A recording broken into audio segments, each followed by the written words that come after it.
হয়, এই মুহূৰ্তত মই উপস্থিত আছোঁ তীৰ্থনগৰী হাজোৰ এখন অন্যতম তীৰ্থস্থান শ্ৰী শ্ৰী হয়গ্ৰীৱ মাধৱ মন্দিৰত।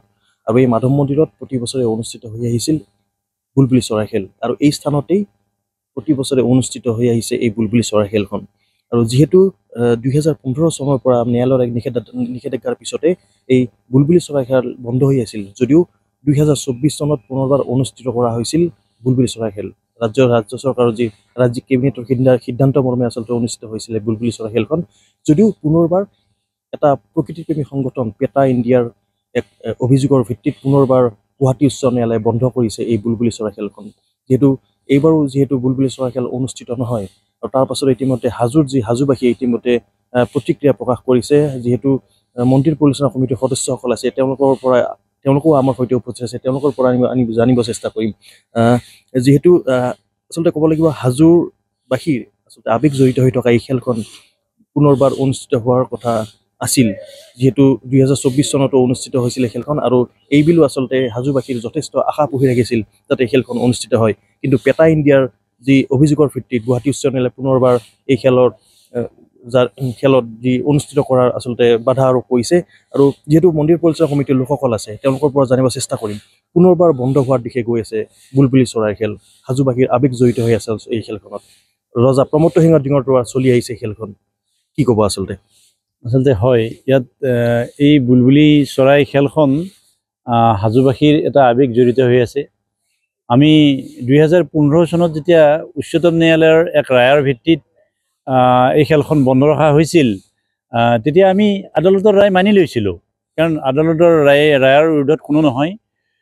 কিন্তু ঘটনাটো হ'ল, যোৱাবেলি অসম চৰকাৰৰ মাননীয় মুখ্যমন্ত্ৰী ডক্টৰ হিমন্ত বিশ্ব শৰ্মাদেৱৰ তৎপৰতাত কেবিনেটত সিদ্ধান্ত লৈ SOP জাৰি কৰি আমাক খেলখন যেনেদৰে অনুষ্ঠিত কৰিবলৈ দিছিল, আমি তেনেকুৱা ধৰণেই খেলখন অনুষ্ঠিত কৰিছিলোঁ। SOP ভংগ কৰা নাছিলোঁ। ইতিমধ্যে অসম চৰকাৰৰ কেইবাগৰাকী উচ্চপদস্থ বিষয়া আমাৰ খেলখনত উপস্থিত আছিলে, তেখেতসকলে প্ৰত্যক্ষ কৰিছিলে। আমি SOP মতে যি নিয়ম দিছিল সেই নিয়ম কেতিয়াও ভংগ কৰা নাই। কিন্তু এতিয়া গুৱাহাটী উচ্চ ন্যায়ালয়ে গোটেই SOPখনে অসম চৰকাৰৰ SOPয়ে নিষেধাজ্ঞা জাৰি কৰিলে।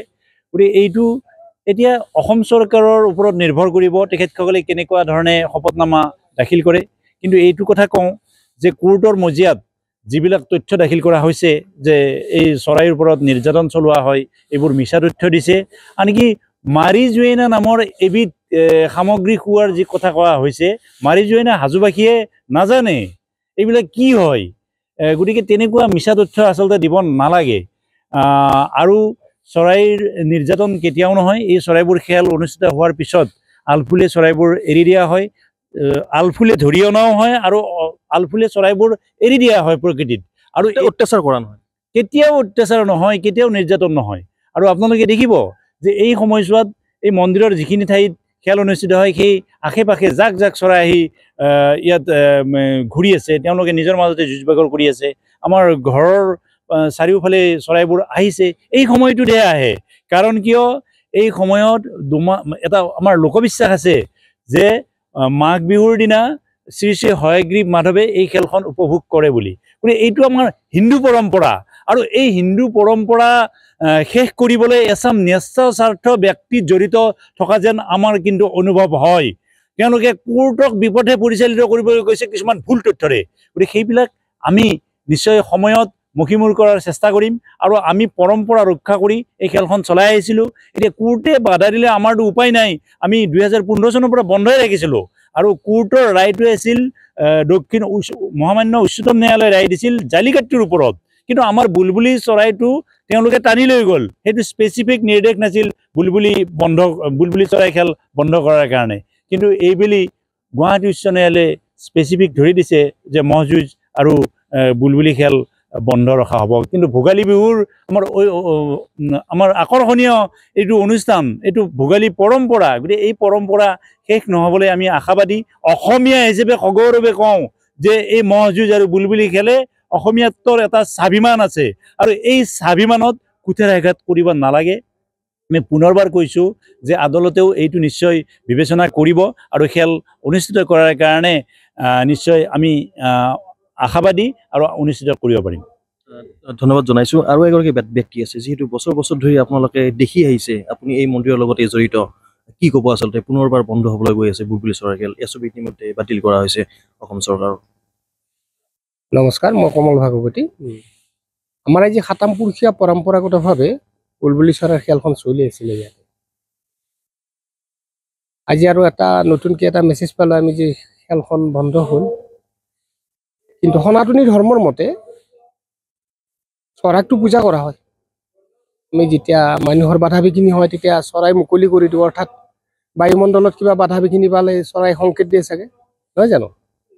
চৰাইৰ খেলখন আমিয়ে উপভোগ নকৰোঁ, ভগৱান বিষ্ণুও উপভোগ কৰে।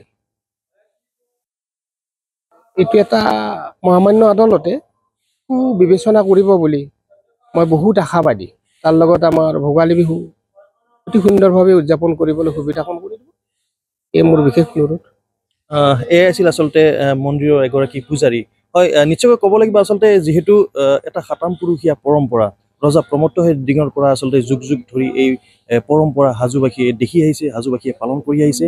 আৰু এই এছঅপি পেটা ইণ্ডিয়াৰ ভিত্তিত যি গুৱাহাটী উচ্চ ন্যায়ালয়ে যি ইতিমধ্যে জাৰি কৰিছে নিৰ্দেশনা, তাৰে আচলতে ইতিমধ্যে হাজোবাসী আচলতে এই আৱেগিক হৈ পৰিছে। সকলোৰে এটাই আশা, ৰাজ্য চৰকাৰে এই ক্ষেত্ৰত গৃহীত ব্যৱস্থা গ্ৰহণ কৰে, অতি সোনকালে যাতে এই বুলবুলি চৰাই খেলখন পুনৰবাৰ অনুষ্ঠিত কৰিবলৈ ৰাজ্য চৰকাৰে অনুমতি প্ৰদান কৰে।